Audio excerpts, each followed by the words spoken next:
Everyone, and welcome to CIPD North's Organisation Design Virtual Insight session.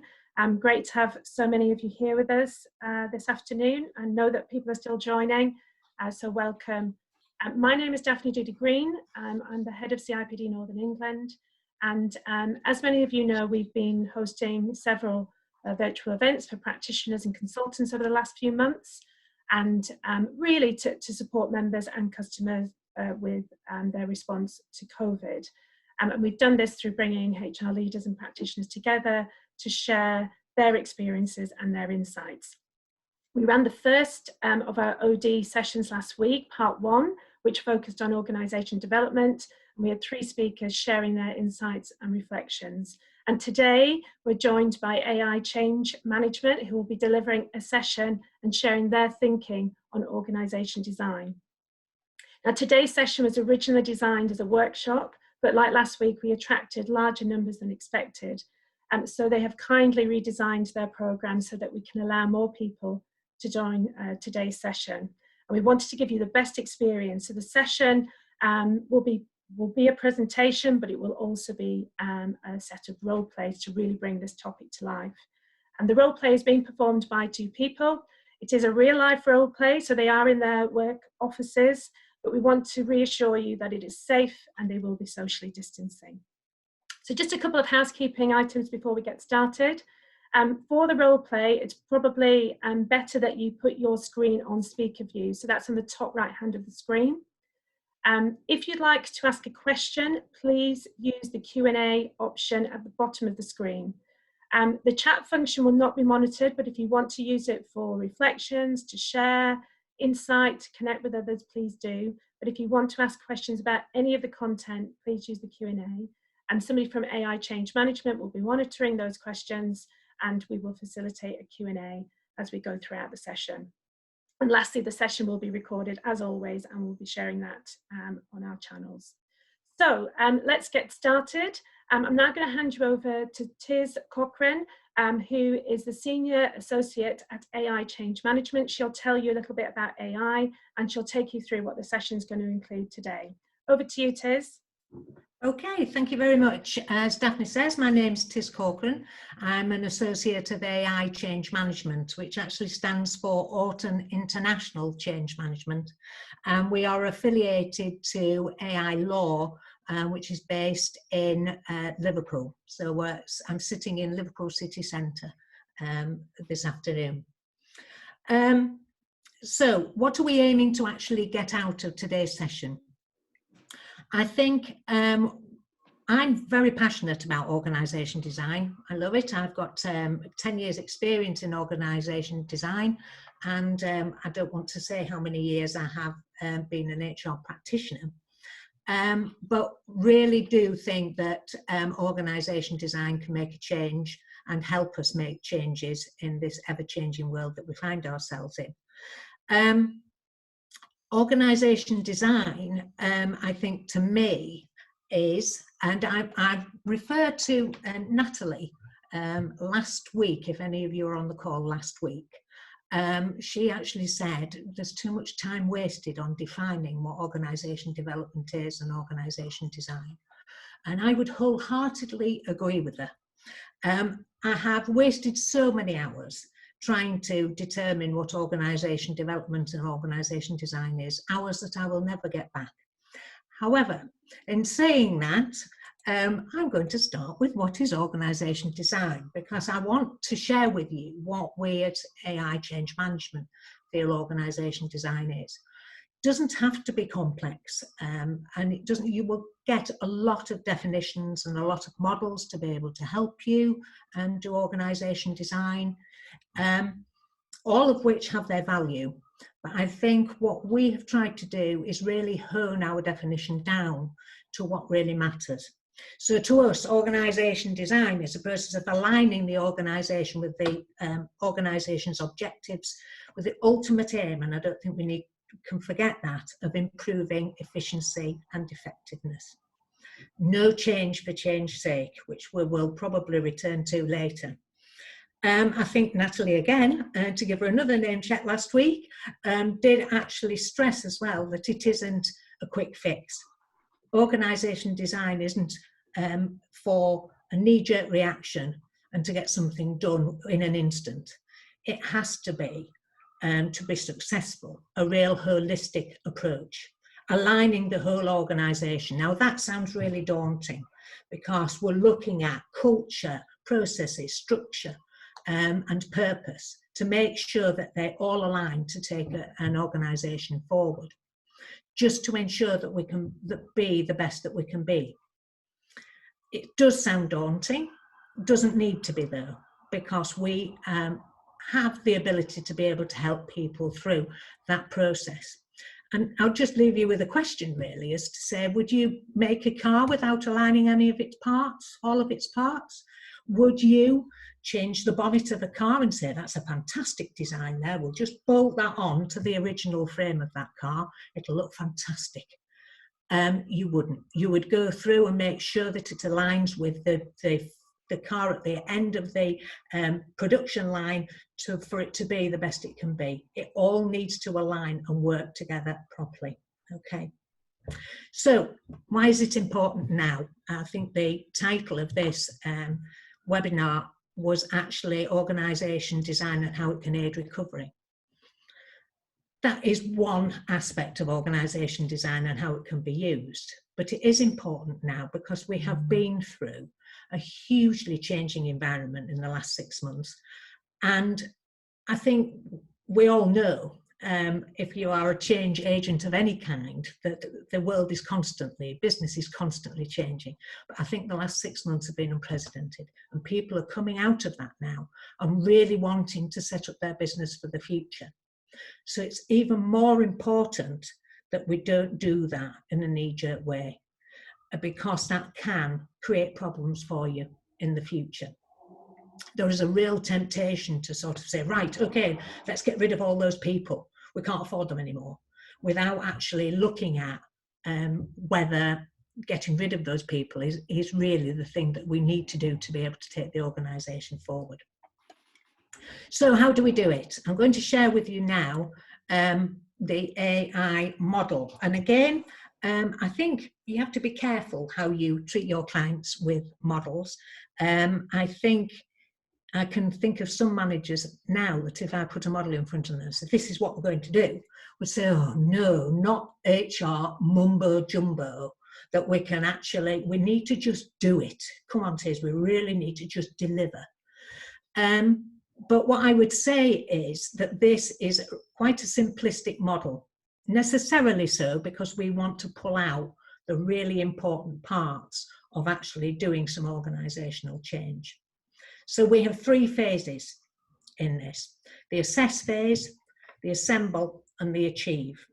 Now, unfortunately, even though we've got an hour and a half, we won't be able to go through an organisation design for you and through the whole model. But we are going to really concentrate on the first stage, which is the assess phase, which with some of you, you would recognise the terms case for change. That's what we would be looking at. Why are we actually changing? Really important, because I think if you are asked to do something as a change agent, then you need to ask why we're doing it. What are we trying to achieve? What will good look like?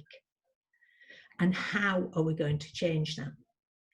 Because without doing that, you haven't set a direction, and you are taking the issue that is put in front of you at face value. If I give you an example of something where we didn't go through the assess phase properly. Problem came to me and our team that we've got rid of all these people, and we needed to reduce the pay bill because we couldn't afford it anymore. We needed to get rid of 3,000 people. So we went straight into solution mode and we set up a voluntary redundancy scheme. And I want you to run it for us now, because what's happened is all the people that are highly skilled, senior managers, have volunteered to go. And we thought originally, fantastic, they're the highest paid people. Let's get rid of them. Problem solved. all walked out the door, oh, we've lost all our skills now, and it takes 5 years to train these people to where we need them to be.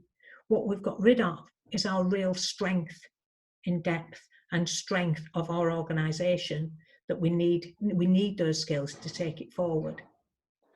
So we didn't do the assess phase very well, if at all. We went straight to assemble, which is the next stage on the model. So assemble is where you would then, after having done assessments properly, you would come on to putting an operating model together. Now again, you need to be careful, and I need to be careful that I'm not using jargon. I hope I'm not.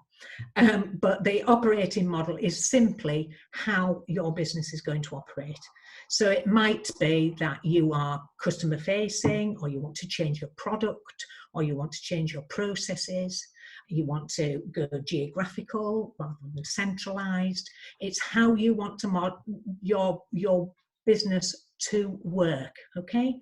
So after finding out the assess phase, you would put the operating model together, and then the leadership teams, and then the teams below them. Then we'd go on to the achieve side, which is assuring, evaluating and celebrating. Really going back to the assess phase and saying, right, what was our original aim, and what did we want to get out of it? Have we got there? If not, why not? Because we might have to change our criteria at the beginning, depending on what we come up with. Okay, so I said that we would be concentrating on the assess phase, and I'm sure that you're looking forward to the role play and seeing our people act out a wonderful little scenario. But just a little bit more input from me first. The assess phase, we've talked about why, what, how, but really we're wanting to really get into and under the surface of the problem or the change that people are wanting. For example, I want to change my leadership team. I want to change my structure. Help me. Well, why do you want to? Why is that change necessary, and why now? What are you trying to achieve from that? It could be something totally different that is impacting on your senior leadership team. What are the parameters and constraints are there? In organisation design terms, that's sometimes called design principles and design criteria and success criteria. That is often I don't want to say limitations because that's too negative, but it's often the things that are going to stop us from designing a multi-conglomerate. We haven't got enough money. So one of the parameters of the constraints might be that you haven't got a budget. One of the parameters and constraints might be that you want to retain the skills that you require to take your new model forward. So that is really important to set, because those criteria and parameters and constraints often become your evaluation criteria at the end. And how will you define what good looks like? How do we know that we've got there? Now, as HR practitioners that I'm talking to now, you will recognise a lot of the terminology, and you will recognise a lot of the things that you would do as an everyday. All that we are doing here is bringing stuff together to what can help you in organisation design. Some of the tools that I would use in this phase is certainly a stakeholder analysis. I'm not going to go into that because I'm sure that you all know what a stakeholder analysis is, but really find out who the decision makers are. You may be talking to the wrong person, and there is very little point in designing something and then you get into the end of it and saying, oh, no, well, I've got to put it through the boss now, and they don't like it. You really need to find out who you need to influence and who you need to talk to. A SWOT analysis, even though basic, strengths, weaknesses, opportunities and threats, really helpful in the assess phase. Because again, the example that I told you about, where we got rid of all our skilled people, that would have come out through a SWOT analysis, because our strength was the skill base and the amount of experience that we had. and that we needed to take forward with us. So how you would do the assess phase for it, what you define what good looks like. And again, it's all in the same vein. You need to really set out exactly why the change is, or not you, actually. I've fallen into the trap there because I think it's really important to note that you are not the decision maker on all of this. You would be the support. And it's really important that the business own their change process and they own their own problem, and there's no point in giving them the answer that they don't want. They need to come up with it. You are there as a facilitator and an influencer. And that brings me very neatly onto the skills that you might want in this assess phase as well. Influencing, really important, because you've got to influence them to possibly to look wider or to change their mind.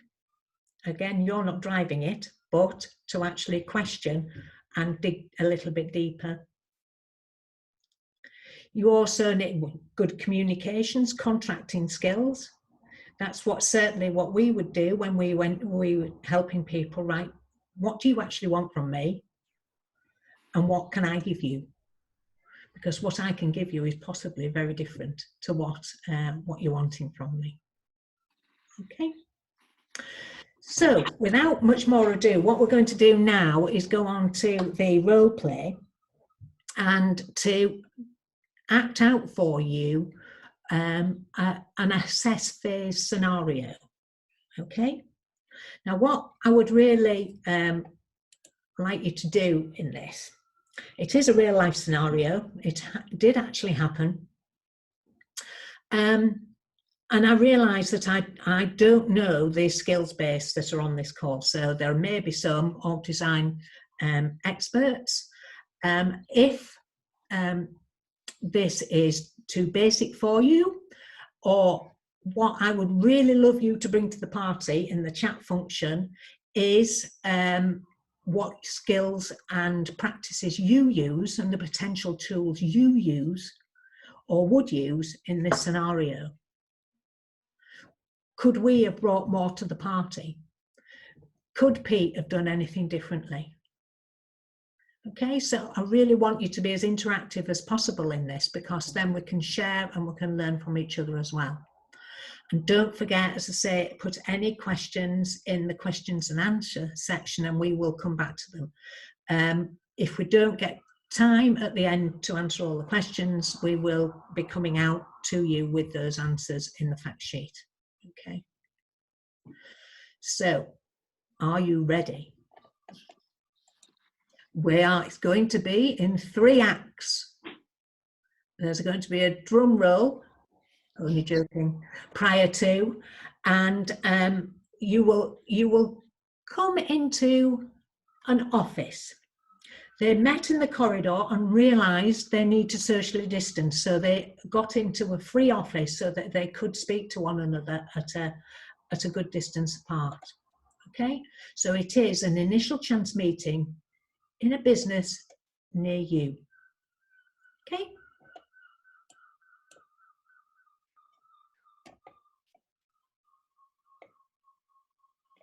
Okay. Right, Pete, so sorry. Have you just got a few minutes to spare me? Of course, Joanne. Yeah, anytime. Oh, honestly, I just don't know what I'm doing. I've been asked to set up a new department. Wow. Around 3,000 people. Well so done. basically, well done, merging 2 departments together, and I'm just not sure where to even begin. The worst thing is they want it by next Thursday. That's like 7 days today. Mm. And on top of this, Pete, I don't mean to bore you, but I'm trying to move house. I've just got too much going on. So if I can just share with you my structure. Yeah. This is what I'm thinking. Wow. So you've already done a structure chart? Well, I've got to start. I've got 7 days, but I'm trying my best to see how I can organise this and, like I say, bring these 2 departments together. And not being funny, but I also like to get rid of Anne and George because they're just driving me crazy at the moment, just mothering too much. I know what I want in my head. Okay. And I think this is it. I've shared it with some of my friends and colleagues. Okay. But Is that your team you shared it with? And some friends. And some friends, yeah. Where are your friends? Well, just down the pub. Not the dog and duck. Yeah. All right. Pete, I need a break. Okay, so you shared it with some people. Yeah. Yeah. Well, tell me more about it. Why have they asked you to do this? I don't know. I'm guessing, of course, during these current times, maybe a little bit of cost savings. I'm really not clear. I mean, how this organisation works is like, oh yeah, just ask Joanne, she'll do it. Well done, first of all, because they must respect you to ask you to do it. Doesn't feel like that, Pete. So the chairman's asked you to do this? Yeah, he has, yeah. Just literally came into my office late last night. I was working late, doing some stuff, and was like, Joanne, really need you to bring these two departments together and do it within the week. Well, all I can say is congratulations, because they must really value you to do that. And also, thanks for the opportunity to discuss and share it with me.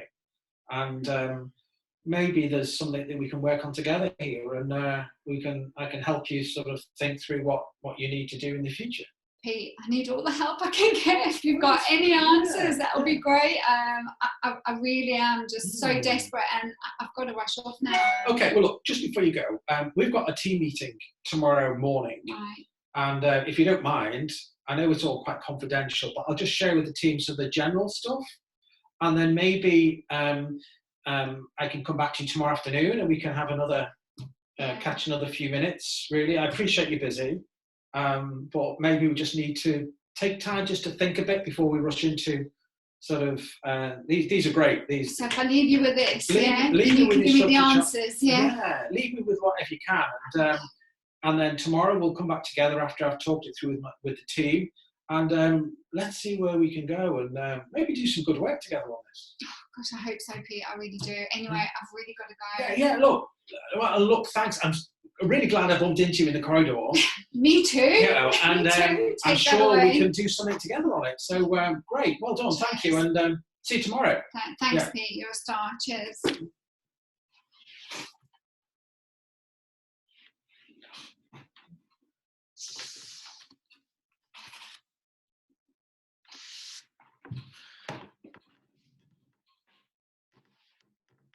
So we've had a few contributions. Thank you on the chat function. Joanne does seem very stressed. I would definitely agree with that. And I think this is probably quite a familiar scenario happening for a few of us. It is evident that she hasn't started to use any of the tools that we mentioned earlier that Tiz went through, like a SWOT analysis, or begun to think through who her stakeholders might be, who's important, who needs to be brought into the design and the decision making. So it's a good thing that she is talking to Peter. She knows that she does know that much. She knows that she's not sure where to begin, and that she needs to get some help from somebody who does know how to approach this, someone with skills, particular skills in this area. We wouldn't expect it to be her area of expertise. This is not her day job. It's something she's been asked to do, as I think she acknowledged. That's fair enough. So thank you to those who have added things to the chat function. Eileen, you're absolutely right. She needs a clearly defined project objectives, and there's some of the things that we reflected on in the model as well. And yeah, and Susan, not unlike others that perhaps some of us have worked with, that she went straight to structure. That seems quite familiar to me, certainly. So do continue to add to the chat function, and where you have questions for the panel as those occur to you through this, do pop them into the question and answer function.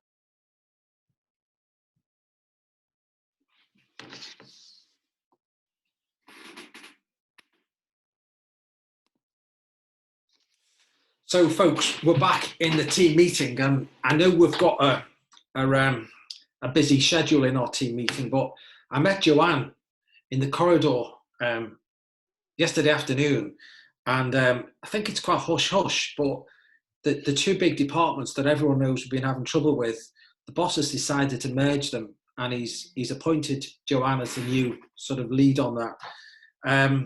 So fortunately, we bumped into each other, and she asked for help. So I think it'd be great for the team if we could offer some help to Joanne. So we're in the team meeting situation now, and this is all in confidence, folks. So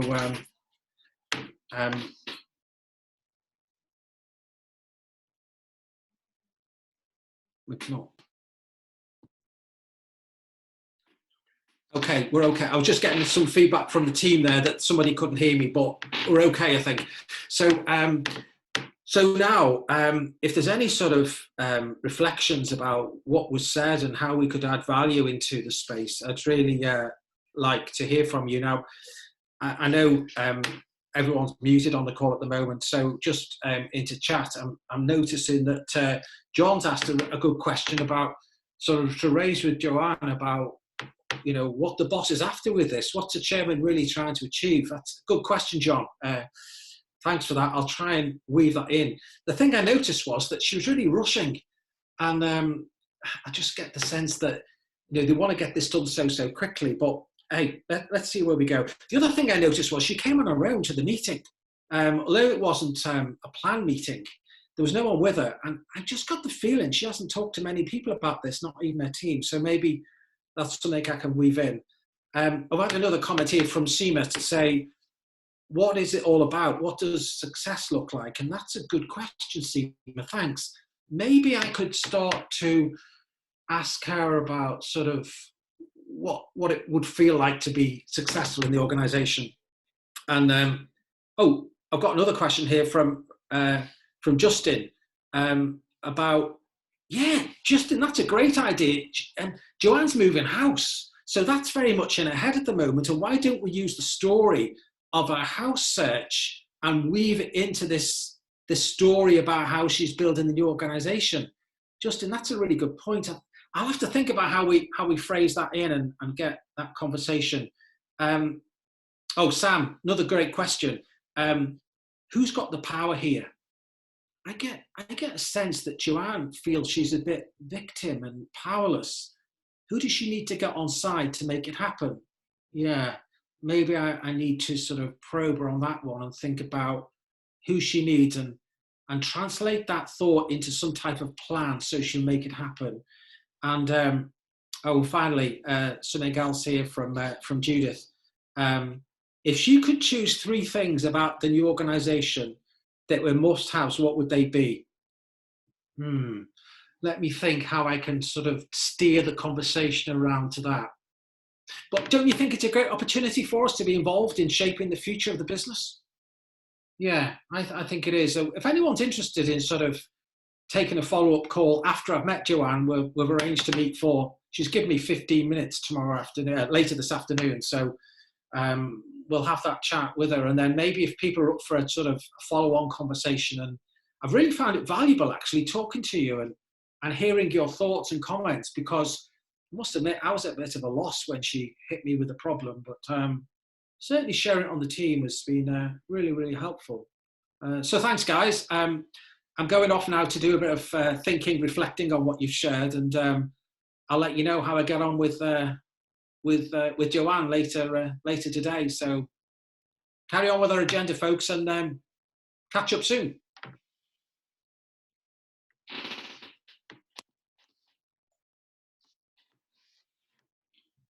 Great. So we've had quite a few more comments on the chat function. Thank you very much to those of you who've chipped in your thoughts as we've gone along. So several of you, Carolyn included, observed that digging into the objectives here is absolutely key. It's hard to know whether you will have achieved success at the end if you weren't sure at the start what you were trying to achieve with that. And quite a few of you making some observations about Joanne's lack of clarity, which I think is probably a bit of a fair summary, and perhaps also to be expected, given, as Pete said, she's doing a house move and this has just been landed on her. And but also I think so a lot of several of you are also observing that actually she's shared first with some people who are not appropriate to share this sort of sensitive information with. It's private, and that she's looking more for sort of comfort around it. So Martine, great point there, linking back to Tiz's observation about decision makers, about access to the chairman. So actually, does Joanne know who's making the decision here? So if she pushed that structure forward that she's sketched out quite quickly, would that be the decision? Does she need to get it past somebody else as well? And Eileen, absolutely right about key drivers of change. So what are they trying to achieve, and why is a structure chart answer some of those things? Going through some of those questions might flesh out that actually if the question isn't what Joanne thought it was, then the structure chart might not be the answer. Still no questions to the panel, so I'm hopeful that the final one will trigger all of these. Tony, you just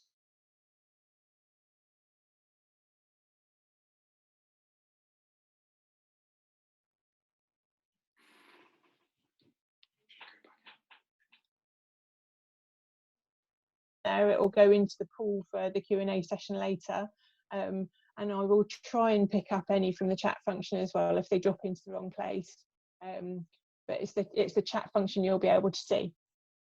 Okay, hopefully that helps. Thank you very much. Continue to contribute, and I'll hand you back to Pete.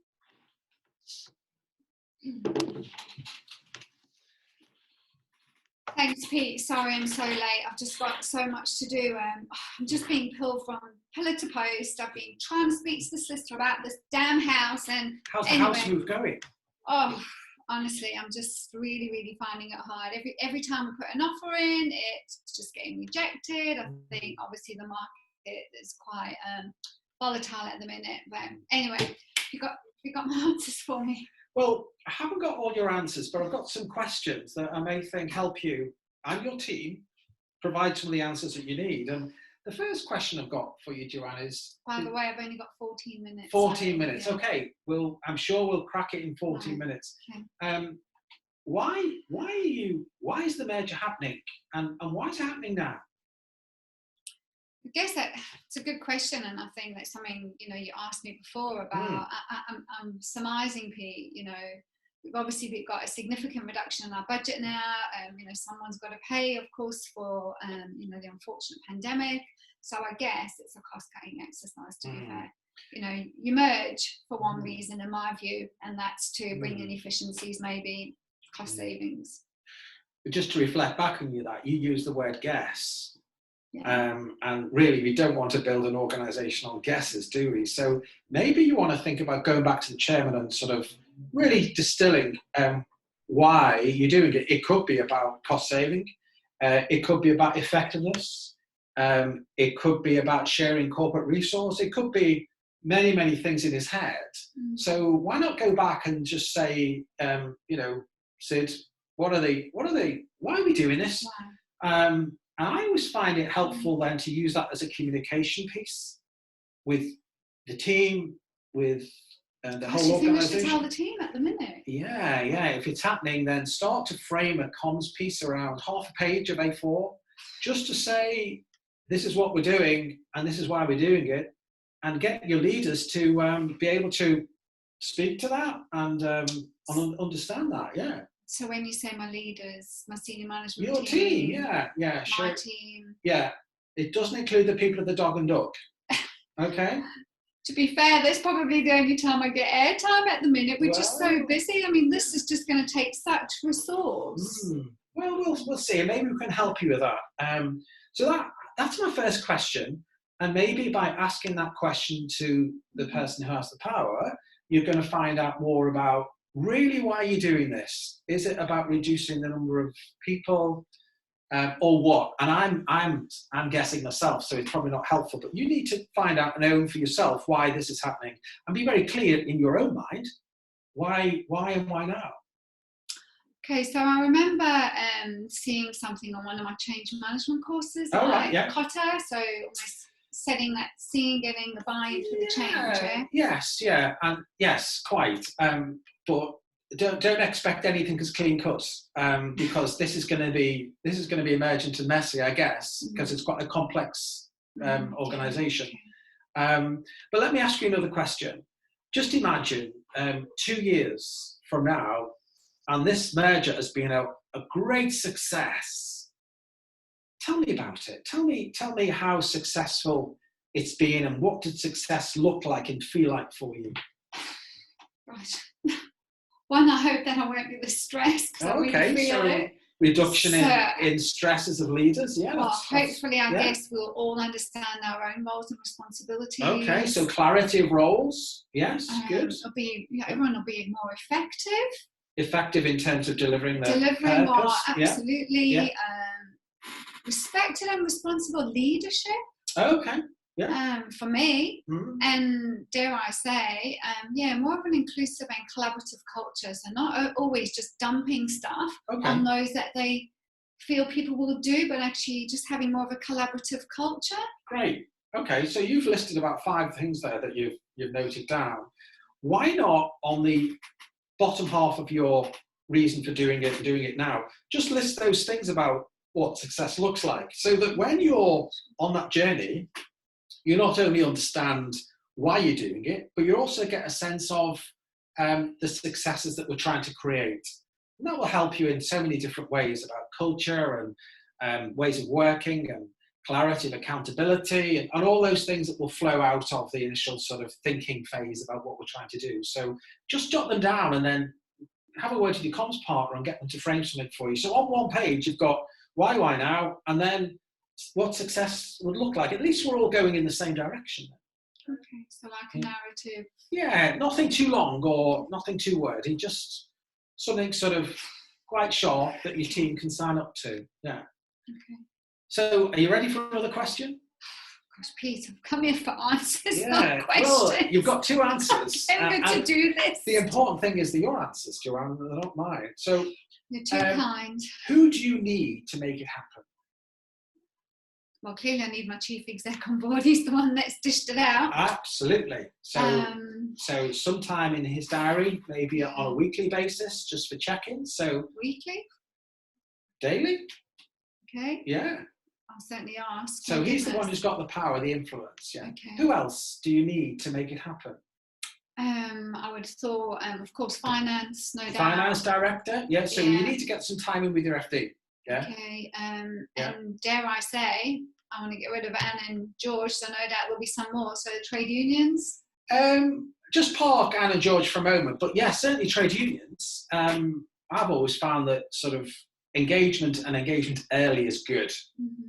And builds trust and confidence. So yeah, trade union would be great. And I guess I'm again giving them the reasons for the change that. Absolutely, yeah. And you're using exactly the same narrative for your team as you are for everybody else. So, nothing hidden. Really clear why now, and what success looks like. So you're starting to frame for me now those people who've got an interest and an influence in making it happen for you. Okay. And you know what you want to think about is doing this as an exercise with your team. Ask them who has the influence and who has the interest. Get them engaged in the conversation. And then start to map out and give out responsibilities. So say to someone on your team, it's your job to engage with TU. And therefore you're bringing in an extra sort of power and resource into your world. It probably will help you with your own time, John, yeah. I need all the help I can get. Yeah, well, it's out there. Engage with them and I'm sure people will help you. Right, okay. Yeah. Okay. So have you got appetite for one more question? Go on, Pete. I've got like 3 minutes left. Okay, so if you can think about 3 things that are must-haves in your organisation, what would they be? Now, before you answer, you're moving house. Now, well, I hope so. you use Rightmove. I know other search engines are available, but you're using Rightmove. What's the criteria you put into Rightmove to find your perfect house? Oh, that's easy. Yeah. A train station. Train station, yeah. 3-bedroom house. 3 plus bedrooms. A study. Study. For working. A nice big garden. Garden. Yeah. What else? Cost. Oh, of course. Yeah. So what you're doing for me there is describing your must-haves in your house. Yeah.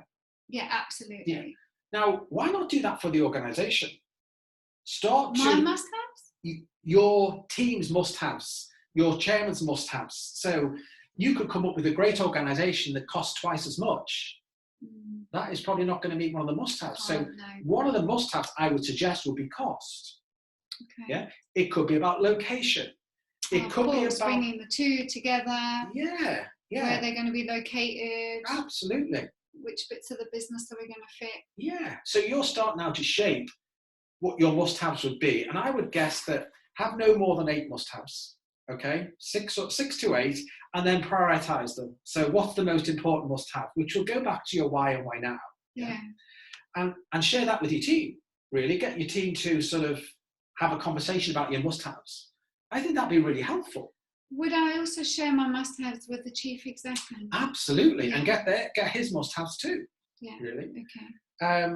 So you've got 4 small actions there to bring people in and starting to shape you in thinking about what your organisation could be in the future. Yeah. How does that sound? Yeah. I'll admit, whilst I've got to-dos on my list, it's been helpful, and I guess really my starting point is to go back to my team. Yes, absolutely. Have a conversation with the chief exec to start to understand what's the purpose behind this, why are we doing it, what does success look like, did you say? Yeah. And then look at those must-haves. Yeah. So what's the criteria, I guess, what's in and what's Brilliant. out? Yeah. Yeah. Okay. And no more conversations with the dog and duck about work. Yeah. Well, about work, but not about the specifics of work. No, of course. Okay. No, I will go to my team and I'll sort something out with my Great. team. And finally, before you go, Anne and George, this is a very expensive way to move them on. Maybe you just need to have that difficult conversation. Just about getting time. Okay. Yeah, and contact your HR business partner and ask for help with that. Because don't use this to move people around, because, as I say, it's a very expensive way of doing it. So I need to add them back on my structure. Well, not necessarily, but just have the conversation. Okay. Yeah. All right. Thanks so much. Really helpful. Okay. Yeah, some food for thought there. I'm going to have to go. And come back to me with how you get on, because my team and I will really support you in all you seek to do. Yeah. Might want you to facilitate my team meeting. More than happy. More than happy. You Thanks, take care. Pete. Appreciate it. No Cheers. problem. Thank you. Bye-bye. Bye.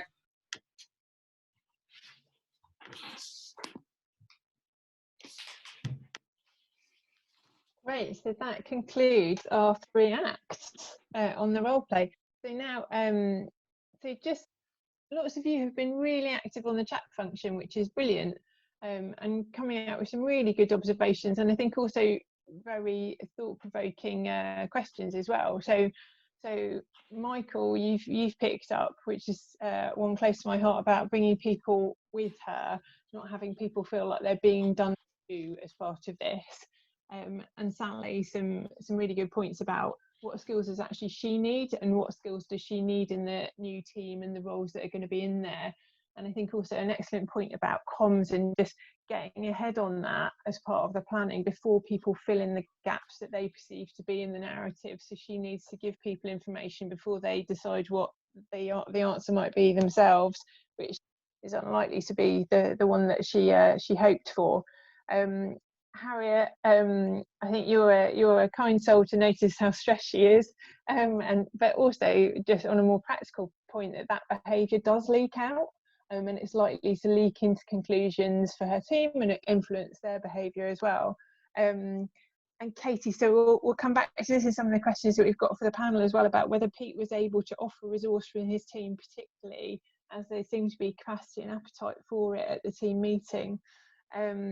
So in Pete, quite clearly, lots of you picked up on his coaching approach and the necessity of explicitly asking Joanne to look at what she actually can achieve and how she might achieve that.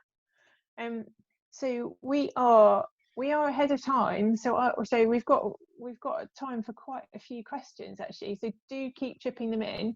But I will now by asking Tiz the first one. So Tiz, we've had a question about, so what's the one detail? Obviously the entire assess phase is really important, and I think you gave a very good example of that earlier, of where it wasn't perhaps wasn't done at all, and the consequences of that. But if you had to pick one, what's the most important? So if you had to impress a single thing onto someone who is so busy they can only hear one thing from you, what would you pick? I would, I think I'd pick the case for change. Why are you changing? Because I think that brings out actually the information that they as individuals require